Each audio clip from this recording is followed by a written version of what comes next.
Yes, thank you, Mr. Chairman, for recognizing me. I do have an amendment at the desk. Clerk will report the amendment. Amendment to the amendment in the nature of a substitute to H.R. 2480, offered by Mr. Smucker. Gentleman from Pennsylvania is recognized.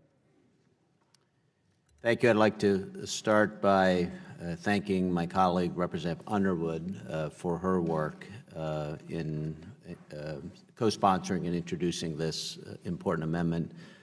And I'd like to thank the chair for bringing this bill up. The Child Abuse Prevention and Treatment Act is a critical law that supports very important programs that help keep children safe. Also important is the Adoption Opportunities Law, which promotes the healthy development of children who would benefit from adoption by helping them find loving homes. These laws provide critical support to help protect children. Stronger CAPTA will build on the success of these laws by improving support for states and provide greater support for prevention efforts. A lot of great work to help prevent child abuse and neglect will be done as a result of the bill before us today.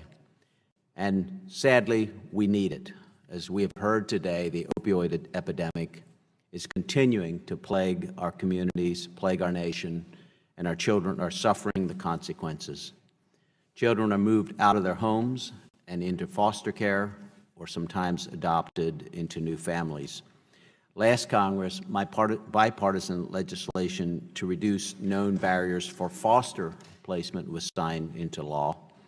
The information from this study will help states detect additional barriers by gaining a better understanding of how this crisis is affecting families and children, and identify if there are ways to better serve children caught up in this epidemic. Stronger CAPTA includes the reauthorization of the adoptions law, and a part of that title includes a study to look at the adoption outcomes and the factors affecting those outcomes. I believe that is an important study that will help states better serve those children in need. But I think we also need to recognize what is driving up caseloads and creating thousands of children in need, which is the opioid epidemic.